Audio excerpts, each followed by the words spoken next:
Over the last decade, we have witnessed two landmark events.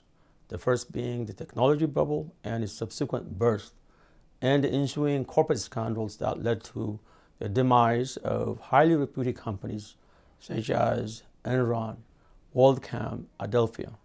And now we are going through global financial meltdown, which is rooted in the housing bubble and its burst.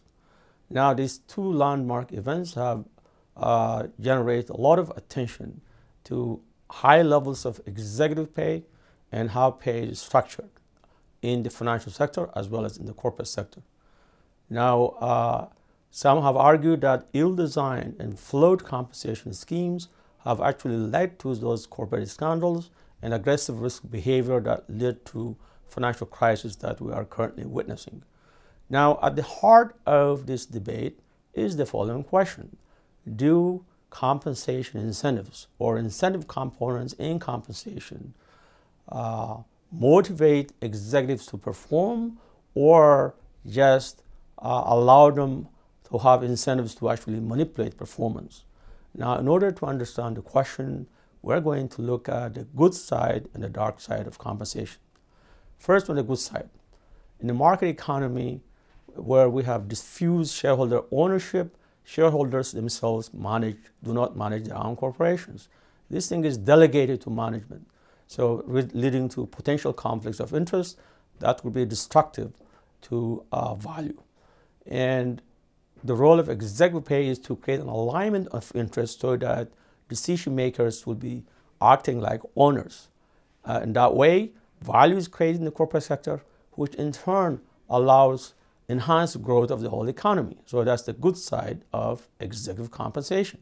But there's also the dark side. It would come in two forms. One would be to provide short-term focus on the part of decision makers, or alternatively, to become extra aggressive in terms of risk-taking.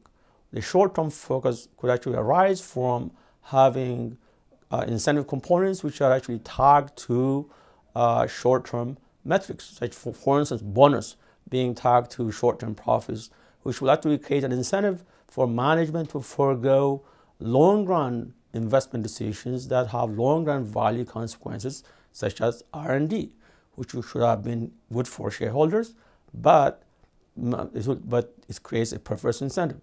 Or alternatively, you could have management holding options that it will unload on a short-term gain basis that also creates short-term focus. And third, it's possible even when you get the short-term right, if you have ill-designed compensation scheme with large and exorbitant option grants, that actually creates incentives to be super aggressive and lead to instability in the financial system as a result of excessive risk-taking. Now, we'll be talking about a variety of reforms to deal with this dark side and mitigate it so that we can then cultivate the good side. And we'll be talking not only about the interests of shareholders, but also the interests of taxpayers as well, in view of the current, in view of what has been revealed in the current crisis, because there are some systemically critical institutions that actually have consequences on the rest of the society.